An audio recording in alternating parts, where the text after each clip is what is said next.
Welcome to the Writer Magazine Insider Podcast. I'm Greg Drevenstedt, Editor-in-Chief at Writer Magazine. Our guest on episode 57 is Tim Card, who has been selected as Visionary of the Year by the Leukemia and Lymphoma Society. In 2017, at the age of 40 and in the prime of his life, Tim was diagnosed with a rare, aggressive form of non-Hodgkin's lymphoma, which is cancer of the lymphatic system.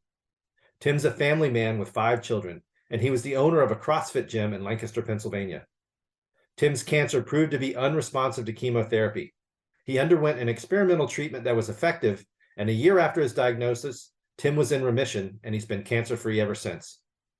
With a new lease on life, Tim worked hard to rebuild his strength and return to normal life. And about a year ago, he learned to ride a motorcycle. In late March, he'll take his first ever motorcycle ride across the United States. He'll be riding a BMW R18 customized by Go Fast, Don't Die, and he's raising money for the Leukemia and Lymphoma Society.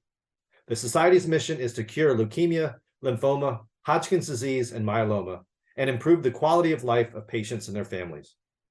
Tim is a humble guy with an interesting story. All too often, we take our health for granted, and a major illness can rob us of our personal and financial security, but Tim didn't give up. I encourage listeners to check out the links in the show notes and make a donation to support Tim's efforts and the Leukemia and Lymphoma Society. Tim's fundraising campaign runs through June 3rd, 2023, so even if you listen to this episode after that date, the LLS still needs your support. Thanks for listening, and keep the rubber side down. Hey there, Tim. Welcome to the show. Hey, thank you so much for having me, man. I really appreciate you having me on. Absolutely. I know you've got a podcast of your own. What's your podcast called? It's called the Dying Laughing Podcast. And me and a friend of mine, his name is Oya. We met in the 7th floor of the Hershey Cancer and Spa Center and got along real well. Very an unusual, odd couple kind of friendship for sure. Yeah. But yeah, he's great. He's got yeah. Where are you based? So I'm in Lancaster County, Pennsylvania. Okay. Yeah, I know. I lived in Philadelphia for a number of years, so I used to ride motorcycles out there. Amish country is beautiful. Yeah, man. It smells bad, but it is pretty.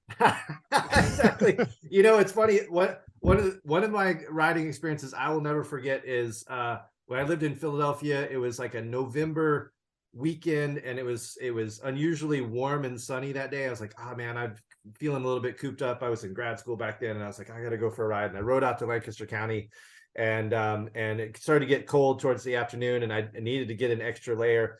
And I pulled into a Walmart out there and went to go get a set of long johns to put on under what I was wearing. And when I came back out, there was an Amish buggy in the parking lot. I was like, yeah, they got hitching posts in all the parking lots. Like it's. I wish I had taken a photo back then or something like that. It was back before cell phones and all that, and I probably didn't even have a camera with me, but that was just one of those moments. I mean, you know, they keep their farms really well manicured and maintained, and the roads out there are beautiful. But like you said, you know, sometimes you come around a bend and there's a slow moving buggy, and there's, you know, horse droppings and stuff. You gotta stay frosty. Yeah, it's you gotta have your head on a swivel for that kind of stuff. And the smell, like really, like they do the fields with it's all very organic, but it's chicken manure. Yeah. And it's bad. Like you can taste it. Like it's so bad. Yeah. So, and a lot of times there's nothing you can do about it. Like you see it coming, like, well, that's in the road. Like that's just that cloud is blowing across the road and I'm going to go through it. Yeah. And I have no choice. So. Well, and especially with like bird droppings and manure that's got that really like acid ammonia sort of smell. It's really very ammonia really pungent. Yeah. So, hey, you've got this big motorcycle trip coming up. It's a fundraiser for the Leukemia and Lymphoma Society. So give us a little bit of backstory. How did you get to the point where you're going to be doing this ride? Sure. So, you know, I had cancer and then I got better. That's the 10,000 foot view of it. In 2017, I'm married. I have 7 kids. My wife and I have 7 kids, all one at a time, like no twins, no 2 6-year-olds that aren't twins, like all that. Like it's all just, you know, one-offs. And I owned a CrossFit gym at the time. CrossFit Lancaster is my gym. And you know, I was in what I would consider probably pretty good shape. You know, I was loosely sporty, you know, I was in pretty good shape. And I was coaching the classes and I had this pain in my side. It just wouldn't go away. Like it wouldn't quit. And I couldn't figure out why. And I thought I was hiding it well. And I wasn't, you know, I was usually when you're coaching, like you're up there yelling and screaming and do it again, do it faster, do it better. And this time I was all like pasty and sweaty and, I'm sitting on a pile of weights. And this one girl, Kelly, who worked for me, she was the nutritionist. She comes over and is like, Tim, you need to go to the hospital. Like, something's wrong. You need to leave. Right. And Kelly didn't really mince words a whole lot. Like, a couple months prior, I told her, like, Kelly, I need to lose some weight. I'm feeling very old and fat. And she says, Tim, you're not old. Just kind of Not that old. left it hanging there for me. So like, she doesn't mince words. She tells me I need to go to the hospital. I need to go to the hospital. So I went to urgent care. They told me I had pulled a muscle. Here's some Flexerol, take some of that and some Advil, and you'll be fine by morning. And by midnight, it hurt so bad, I went to the ER, and they took some CAT scans and gave me some wonderful pain medicine and didn't tell me anything. They told me a lot of stuff I didn't have. I didn't have an impacted bowel. My spleen wasn't exploding. I wasn't ruptured appendix. Like, all the stuff I didn't have, I was very happy about. But I even asked the guy point blank, like, yeah, but like, what is it? Like, do I have cancer? Like, what's going on? Because they're running out of options. And he says, well, our job here at the ER is to fix the acute problem and get you to your primary care physician. It's like, cool, I get that. And I appreciate it. But, what is going on? So go to your doctor. Okay. So I went the next day, and, they're testing for lupus and all this other stuff that I knew it wasn't, but you got to jump through the hoops. Right. And then on Saturday morning, that was Friday, Saturday morning, I was able to log into the hospital's online patient portal. And I read the CAT scan report that the doctor I was talking to wrote. And right in there, it says, his primary concern is lymphoma and secondary concern is testicular cancer. I thought, oh God, I hope I don't have the testicular kind. Like, right, sure. My first thought. And then I was like, oh, wait a minute though. I do probably have this one. And then, things started to accelerate pretty rapidly from there. And back to my doctor on Monday and unloaded on him for no good reason. He didn't know any better than I did, but I just needed to yell at the nearest medical professional I could find. And I did, and then I apologized. Like, I knew it wasn't his fault. Right. There was the oncologist and biopsies and bone marrow biopsies and tests and blood work and all this stuff. And this was all at the very beginning of October. On Halloween, I had my Metaport put in. It's like a little half of a Bosu ball that sits right on your chest. Okay. And they insert the chemo into that. My kids called it my triple nipple. It was 1, 2, 3. You're like Scaramanga from the James Bond movies. The end of the golden gun. It does sound like a villain's name. And November 1st, I got my first round of chemo. And it was the same chemo I would have got no matter where I went. What I was diagnosed with was diffuse large B-cell non-Hodgkin's lymphoma, which is a particularly aggressive but also usually treatable kind of cancer. Okay. It sucks to get, but usually the treatment is 85% effective, right? You get it, you go through 6 rounds, 4 months later, you're bald but better, and that's the general gist of it. For me, that didn't happen. About halfway through, I told the docs, like, I don't think this is working. Like, something feels wrong. And he kept telling me to trust the chemotherapy, which drove me insane because that's not how you say that word. Like, it's chemotherapy. It's not chemotherapy. Like, just say it right. And it makes me feel better. He said, trust the medicine, let it work. So, okay, we'll see. And then after the last round, I got on Valentine's Day, which is super romantic. And in March, I got another scan, and the doctor's office called me the next day and said, hey, can you come see the doctor now? Right. So, well, it's 1:30. When do you want me to be there? So can you be here at 2? So, oh, okay, let's do that. And I knew it wasn't good news, right? Like, the doctor never rushes you in to give you good news. And the general idea was that, yeah, your cancer didn't go away. There's 3 R's with cancer. One is remission. That's the good one. That's, you used to have cancer. We gave you strong medicine and now you don't have cancer. Good. Yeah. The second is a relapse. Like, you used to have cancer, then you didn't, but now it's back. And then the third one is refractory. And that's where you had cancer. We gave you strong medicine and you still have cancer. Okay. And that's when the odds kind of flip flop and you go from 85% success to 15. Okay. And your options are really narrowed at that point. And they couldn't do it where I was in Lancaster. That sent me to Hershey. And I got to Hershey, and the next and last rung on the ladder at the time was a bone marrow transplant. That was the next step. And my oncologist, he has a very dry sense of humor like me. We got along really well. And he goes through a bone marrow transplant, tells me all the stuff, and says, do you understand? I said, yeah. I said, okay, now I've got this other idea. How would you like to be the first one here to get this stuff called CAR T? Like, all right, well, what is it? And tell me about it. So explain the whole process. And it's like a science fiction movie. Like, they extract millions and millions of my T cells, which are part of your immune system, ship them off to California and multiply them and genetically modify them to make 1 dose of medicine that I get to fight my cancer. Wow.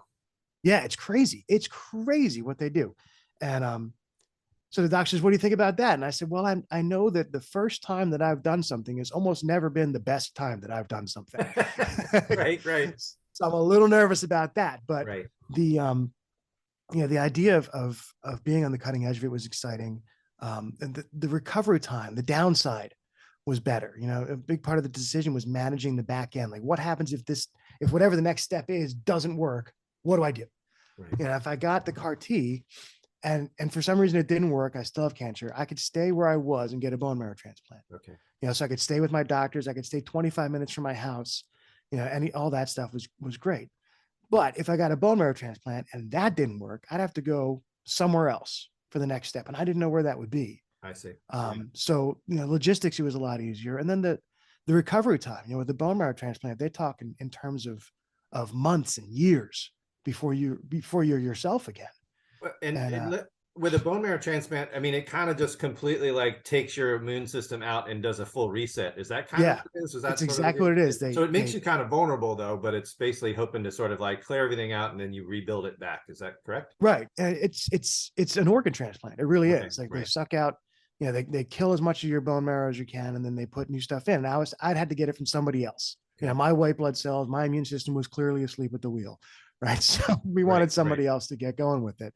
And that takes time. Like, both of these things is a long process. So that whole summer of 2018, we just played Keep Tim Alive as we figured out what we were doing. So it was more chemo, it was radiation. Every month I went back to the Hershey Spawn Cancer Center, and got another dose, and just, they called it salvage chemo. Like, they knew this wasn't gonna work. This is just gonna keep kicking the ball down the line. It's a punt until we figured it out. And there's insurance hoops you had to jump through for both of them. Like, neither of these are cheap processes. Right. You're talking $1 million by the time it's all said and done for either one. So, the insurance company wanted to make sure it was a good bet. But I did go with the CAR T, and I was better. It was hard. I spent 17 days in the hospital. So they took the cells out in August, and they take about a month to get back in. I came back in the beginning of September. I think it was the 9th. I was in. They gave me one more round of chemo just to wipe out as much as they could, and then put these cells back into me. And they said it takes half an hour, but I was a CrossFit guy, right? So it took 7 minutes. And I got it done quick. And the whole room was full of people because I was the first one there, right? So the head of the oncology department there, the president of the university, like, all these people are just piled in the room.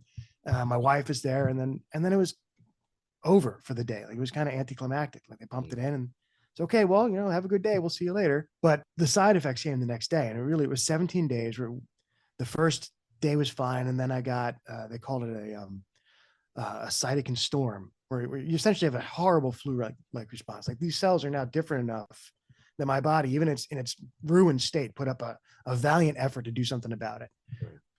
I just had a fever of over 105, like, it was hallucinating, and that was pretty rough. And then they have this other thing called neural toxicity, where the stuff gets into your brain. It's not supposed to. Chemo doesn't get into your brain.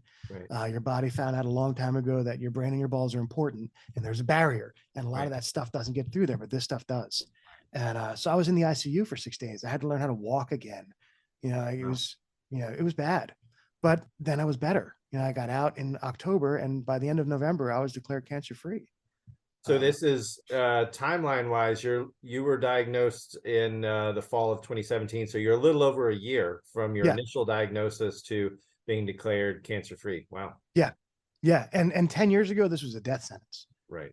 Like, refractory non-Hodgkin lymphoma, that's not good news. And so what exactly is lymphoma? What type of cancer? Is that of the blood, or is that leukemia? I sometimes get those confused. It's a blood cancer, but it's a cancer in your lymphatic system. So your lymph nodes are like the Brita for your blood, right? It filters everything. Yeah. There's 600 or 700 of them in your body, all over the place. Yeah. So this stuff has a tendency to spread. Mine was stage 3, which meant it was above and below my diaphragm, but it hadn't worked into any other systems yet. It wasn't in my bone marrow or anything like that. Okay, I see. But my PET scan lit up like a Christmas tree. It was up here, it was down below, it was everywhere. Right. Okay. So I'm sure that's probably one of the most challenging years of your life, having to go through not only the having to deal with the diagnosis. How old were you when this 40, just turned 40. You just turned 40. So your prime of your life, you're a CrossFit gym owner, you're in shape. And then you get a sort of diagnosis nobody wants to get. Sure, that's very challenging for you, your family, everything. But a year later, you've gotten through it and you're in remission. So how Yeah. have things gone for you since then? So it took a while for me to get back to normal. Like, cancer free is one thing, and healthy is something entirely different. Right, right. But like I decided I got out of the hospital in September, in September, and by the middle of October, I decided I didn't want to be sick anymore. Like, I'm done with this. I'm Right. going to get better. I'm not just going to get well. I'm going to be healthy. So I got on my bicycle. I've been riding a road bike for 20 years. I got myself into shape once before.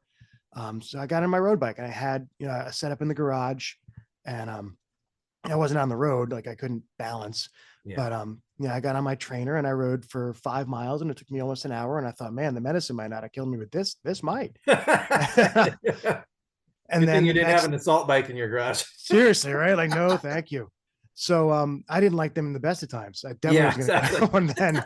They're the worst. Yeah. But then I took the next day off. But the day after that, I rode 6 miles, and then I rode 7, and then how far can I go in an hour? And then I kept going, and kept going, and kept going. And then this was November. By Memorial Day weekend, I went back to my gym and I did Murph, which is a CrossFit workout. Everyone does it. Yeah. You run a mile, you do 100 pull-ups, 200 push-ups, 300 squats, and run another mile. And I did that. I didn't light the world on fire. I didn't beat any of my old times, but I did it.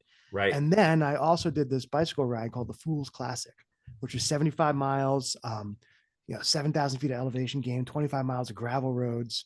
It was a challenging ride. Right. And Yeah. I did that. I was able to do that in 9 months. Yeah. Okay.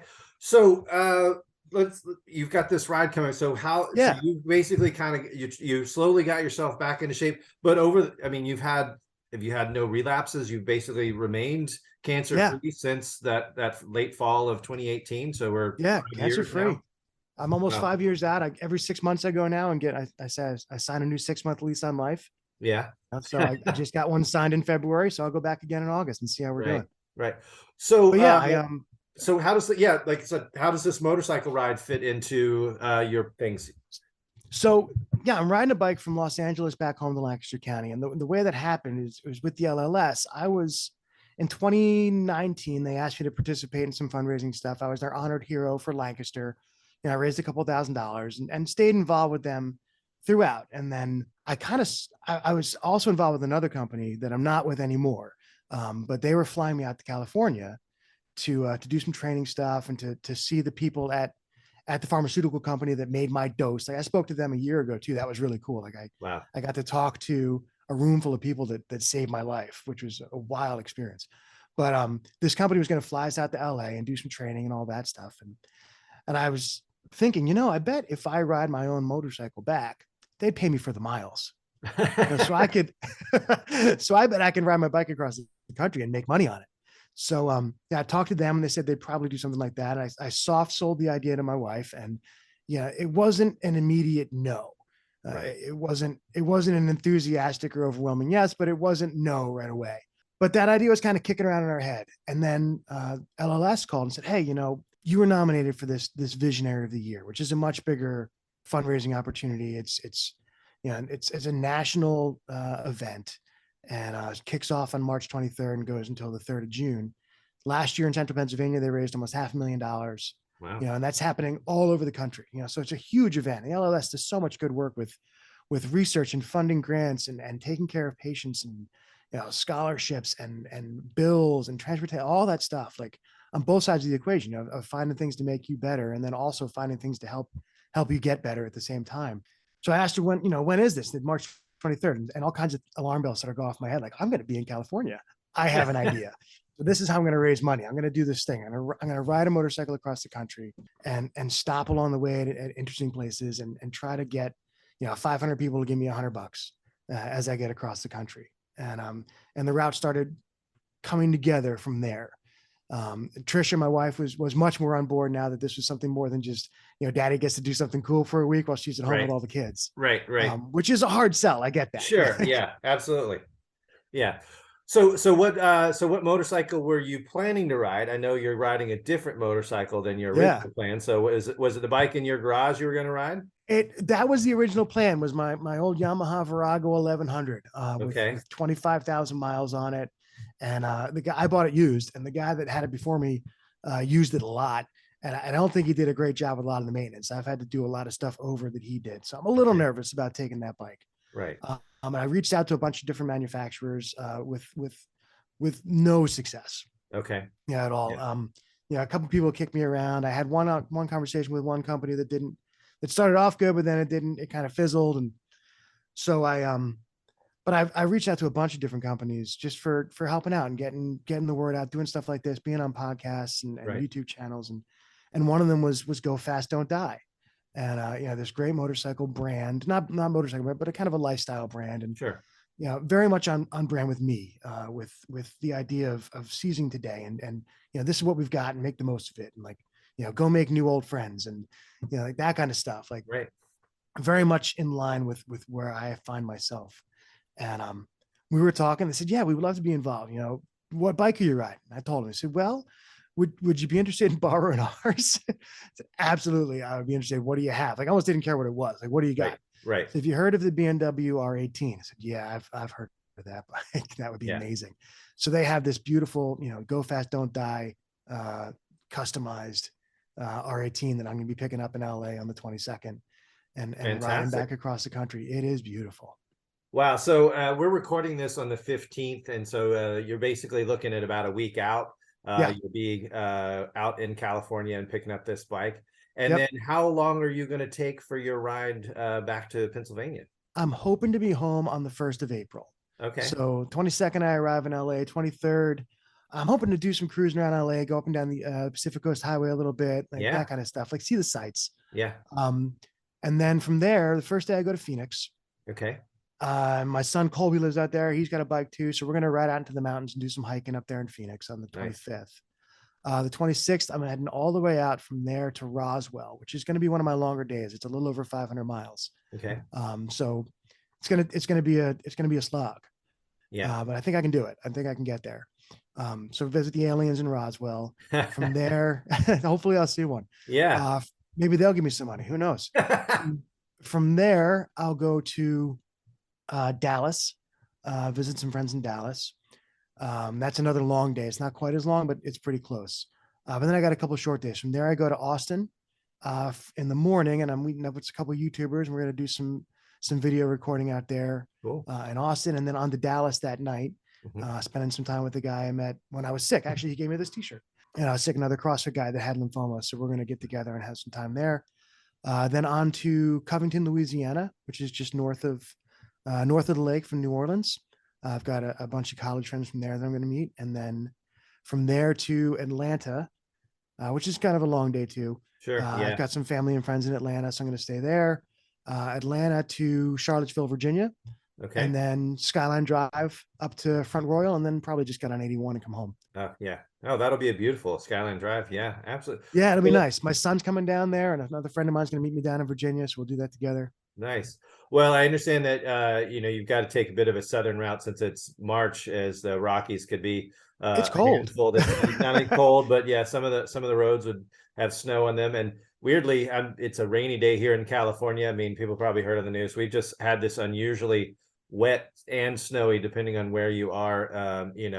Season. You may even be a little bit wet for you next week. Who knows? But wintertime is our rainy season, but it tends to be pretty erratic, especially because we've been in a drought in a long time and we've just been getting pretty hammered. So yeah, that's always a challenge with any long distance ride, multi-day ride, is you're going to deal with the weather. It's going to be cold. It's maybe going to be hot in some places. You're going to be down in southern states and Texas.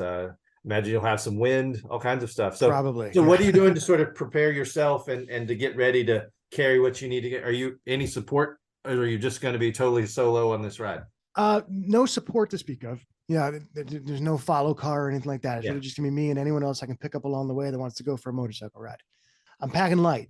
I got a couple GoPros and a camera. I'm gonna pack a couple pairs of jeans and a hoodie and some long johns and underwear and all that, and try to keep it as light as possible. We got bags in the bike.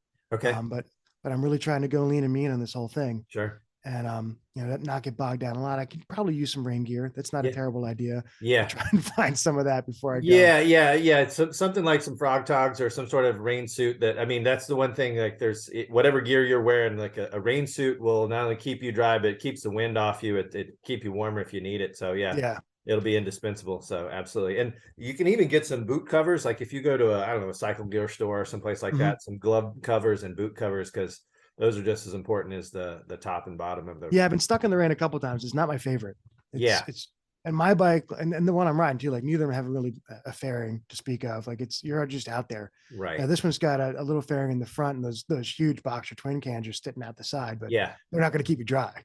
No, they're not. Yeah, but once you like, especially if you're packing light, you're gonna have one pair of boots, you're gonna have one pair of gloves, or maybe a second pair of gloves. But once a pair of boots or gloves gets soaked, it's hard to It's tough get to them recover. dried out, and especially if it's cold. Cold and wet is the worst combo. I mean, you Yeah, can be wet and you can be cold, and neither one of those is necessarily that fun, but the two together is pretty bad. right. Cold or wet is not bad, but cold Yeah. and wet is miserable. Yeah. Well, hey, what have you done? I mean, have you ridden cross country before? Is this would it be the I've first never time you've done ridden this? cross country before. This would be the first long motorcycle. The longest I've ever done in one day is about 250 miles. Wow. Okay. And actually, like this whole motorcycle thing is kind of new for me too. Like I've only been riding about a year. Oh, really? Oh, okay. I Yeah. was curious how, yeah, because I didn't know if this is something that's been a long time hobby activity. No, I've ridden like I said, I've ridden my road bicycle all the time. So Right. it's the same kind of game, right? It's I'm invisible and everybody's drunk. Yeah. Right. Yeah. So as long as I keep that in mind, I tend not to get hit by things. Yeah. This is significantly faster and significantly farther. I get it's not the same game. Right. It's JV and varsity, Right. but similar but strikingly different. Right. But my son Nick, my oldest son, got a little Ninja 250 when he turned 18, and we were all terrified. And then my birthday in 2019, he taught me how to ride. Oh, Said, that's cool. I'm gonna show you how to ride. Let's go. And we cruised around in circles in the parking lot at his college. And that Nice. was it. And then he was moving to Georgia, and the bike wasn't running great, and he didn't want to take it. And I was just gonna almost give it away. And my daughter Madeline, who's 19 now, but I guess she was 18 at the time or 17, said, "Hey, I want to learn how to ride a motorcycle." And Nick said, "Well, look, if you can get this thing running, you can have it. Here you go." Nice. So Yeah. I told her, like, look, if you're going to learn how to ride, I'm going to learn how to ride. This is going to be a daddy-daughter thing, not a rebellious daughter thing. Like, we're going to do this together. Right. So we did, and we got our licenses. Well, I got my license. She still got her permit. Yeah. But now we have a problem, right? We have one motorcycle and two people that ride, which And is it's at not least one that you one can too ride few. together very easily. If it's the Ninja, No. Yeah, the Ninja 250 is not really one for No. Yeah. Not at all. So my next door neighbor had this old Suzuki GS 500 in her garage that I hadn't seen in a very long time. And I called her and asked her about it. And she finally gets around to saying, "Tim, do you want the motorcycle?" Said, well, yeah, I do. I said, "Well, look, if you can get it running, you can have it." Nice. So I undug it out of the back of her garage and wheeled it into mine, and just elbows deep in carburetors, trying to figure out what's going on, and got it running and got that thing going. And that was a lot of fun. And then, I immediately wanted something faster. Yeah, sure. So I found this Virago on Marketplace. It was a great deal, and it looked like a really good deal, and it was a fun bike, and it's kind of a classic old Japanese cruiser style bike, and affordable. So I got that and did a lot of work on that, and I ride it all the time. I ride it to show. I'm a real estate agent. I ride it to showings, and I ride it to my appointments. I'm the riding realtor, the motor realtor. I'm calling myself now, and so really leaning into the shtick, and trying to stand out. But yeah, so I've probably ridden it 10,000 miles this year. Oh, that's great. Yeah, that's good. Well, especially, I mean, you live in a part of the country where, you have a shorter riding season. I mean, there's times of the year where I don't know how much snow you get there in Lancaster on a regular basis, but it definitely gets cold enough to where it's not pleasant to ride. And so a lot of people kind of mothball their bikes in the winter months. So yeah, this winter wasn't so bad. I was able to get out at least once a week. Okay. And usually a lot more than that. As long as I dressed well for it. Yeah. Well, anything below like 40, it's no fun. Yeah, well, I mean, and again, given the time of year, I know you're packing light, but there's you can get some plug-in heated gear, and that can be a lifesaver. I just did a ride out to Las Vegas for a motorcycle show, and it got down close to freezing a couple times, and I had this, again, there's battery operated heated gear, but the batteries only last so long, and because heat is a big draw on a power source, they only get so hot. But the ones that can plug right into your battery that are 12 volt, you can get a jacket liner. Gloves are pretty essential. Is you can get a controller and do the gloves and the jacket liner, and it can really make it tolerable to be in some really cold temperatures. Because when I was on my way home, I left pretty early. My dad lives in St. George, Utah. I was heading home, and it was the first 2 hours of my ride were below freezing, and it was in the 20s for a good chunk of that. And so I was still cold, but I was like tolerably cold. So that's another thing. Yeah. If, one of these cycle gear stores or wherever you get some of your gear is a heated jacket liner and a controller or a vest or something under there. Maybe you won't need it in sort of the southern southern route that you're going to go, but man, if you need it and don't have it, it'll if you got one, it'll come in handy. And like once you do the battery leads and the pigtail, it's like a at least the jacket liners and then the gloves. It's like a windbreaker, so you could have it under your ride. You would wear it under your riding jacket anyway, and so Right. it could be something that could keep some of the wind off. But yeah, it's going to be great. I mean, I'm not actually from California. Like I said, I lived in Philadelphia for a while, and mostly from the Southeast. But your ride out to Phoenix, you're going to be going across the desert. It's kind of wide open spaces. It's going to be should be really beautiful. Yeah. Right out there, and then from Phoenix out to Roswell, it's going to be great. It's amazing. Like I'm fiddling with the route a bunch, and just there's too much beautiful stuff to see. Like I can't do it all. Like there's just so much. It's just like I want to get to the Gila Forest, and I want to get there, and I want to get there. Like by the time I string it all together, I got 1,000 miles between me and Roswell, and I just can't do it. Like, right. Not on those roads. Well, I mean, it's like I said, I've actually, as much riding as I've done, I've only done one cross country trip, and I did it in the summertime, so I was actually able to go right through Colorado and through the Rockies and so forth. But yeah, and I did mine on a short burn. I was in a press launch in North Carolina, and I had a BMW. Actually, it's a K1600V. Oh, and nice. They're like, hey, you can take this thing take it home. And so I think in 4 days I rode home. So I was burning it, and which is, I didn't really get to stop and see a lot of things, but I was still beautiful country. I rode in states I'd never been in before. I rode all across Kansas. I'd never been to that state before. Yeah. Rode through the Ozarks. I'd never visited the Ozarks. And again, it was just like one sort of scenic ride through there. I didn't get to explore much, but yeah, it'll just give you the taste for wanting to come back and hit some place like, oh, next time I'll do a different route. Next time. Yeah. Next year I'll go north. I'll go later and go north. Exactly. So, well, so this is, your visionary of the year for the Leukemia and Lymphoma Society. You said that this is a fundraising program that starts on March 23rd. Obviously, your ride's going to be shorter than that. How can people support your ride, support the cause? By the time easiest way. Go ahead. Yeah. Sorry. Yeah, well, I was just going to say, by the time this episode comes out, you'll be on your ride. So right. So the easiest way is to go to the Facebook page I set up for it, which is, I'm going to give it and make sure I have it right. The actual fundraising link is a bit of a mouthful. Okay. And it doesn't really it doesn't roll off the tongue at all. It's like, it's awful. So actually I'm meeting with them today to try and figure out a way to do that better for a situation just like this. Like, how do I tell people to do this? Well, and we'll have a link so people can get it that way, but you can go ahead and give us the URL if you've got it. So I don't have it on. Oh yeah, I do have it. Okay, here we go. The URL is pages, pages.LLS.org/VOI/HBG23/TCARD9. Wow. Right. Okay. You can make a jingle out of it. Yeah, we'll definitely have a link to this page and anything else on the show notes. So anybody who's listening, you can also go to my Facebook page. It's Tim Card, 2023 Visionary of the Year. And if you look that up, you'll find me. Okay. That's probably the easiest way to do it. Okay. So your Facebook page is Tim Card 2023 Visionary of the Year.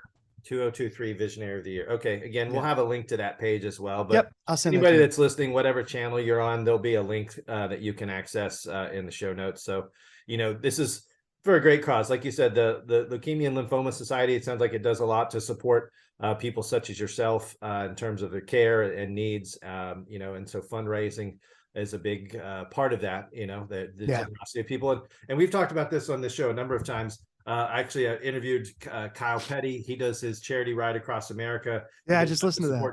He just supports kids with chronic conditions.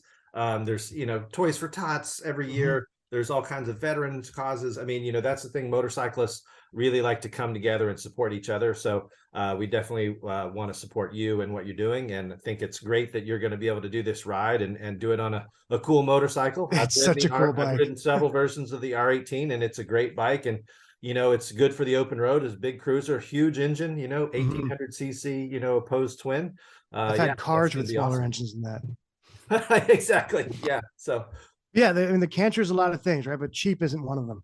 Yeah. Yeah, even the best case scenario costs a fortune. Yeah, and the LLS is there to like they funded the research that found my medicine, that found this CAR T stuff Yeah. is one of the things that they funded and researched. That's just amazing to be able to do that. But also just the patient care. Like one of the things you notice when you're sick is that you find yourself very alone. You're on the inside of a kind of a storm of crap, and everyone else is on the outside of it. No matter how close you are, it's you either have it or you don't. And there's just so much that you have to do, that you have to pay for, like just all the co-pays, all the transportation, all the hotel stays and the lodging, and like all that stuff. Just besides the medicine, like the actual medicine itself is so ungodly expensive. Like I know too many people whose lives were saved by medicine, but ruined. They're just destroyed. Right. Afterwards, their credits are messed and they can't get work, and like so that kind of stuff that the LLC is there to help out with as much as they can too. And LLS. I mean, that's absolutely true. I mean, because not everybody has the same insurance coverage or financial situation. And it's unfortunate that, people that just, you draw the short straw. You mean, like I said, you were a business owner, family man, ran a CrossFit gym, you're in the prime of your life. And, you just got unlucky with a diagnosis, and you were able to fight through it and get it into remission.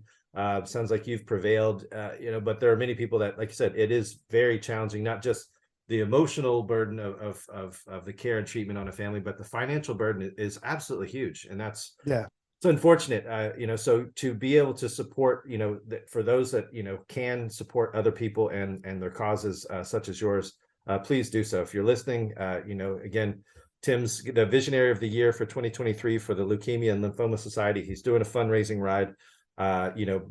Make an effort to find the links, chip in whatever you can, because every little bit helps. Every dollar. Yeah, every dollar helps. Thank you so much. Absolutely.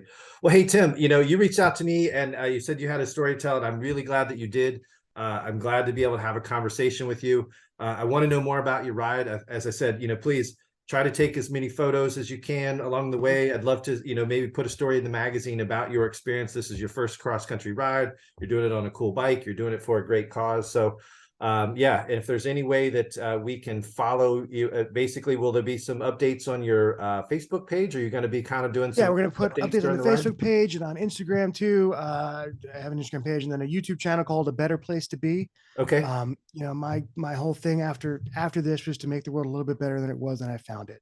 Okay. I'm a big Harry Chapin fan, and that's one of his famous songs is A Better Place to Be. It's kind of it's a sad song, but it's a nice message at the end of the day. And so that's the YouTube channel. We're gonna have that all up on there as well too. So I'll send you the links to those too. Yeah, we'll include all that in the show notes. So again, Tim, thanks for your time. Good luck with traveling to California and with your cross-country trip. We're pulling for you, man. Thank you so much. I cannot thank you enough for letting me on. I really appreciate it. This was a blast. It's great. It's good to chat with you. And for the Rider Magazine Insider Podcast, I'm Greg Trevenstead. Thanks for listening, and keep the rubber side down.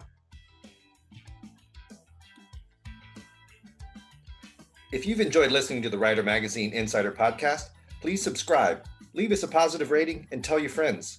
We also encourage you to visit ridermagazine.com, where you can get the latest in motorcycle news and reviews and sign up for our free weekly newsletter. You can also subscribe to print and digital editions of Rider Magazine, which is published 12 times a year. Thanks again for listening.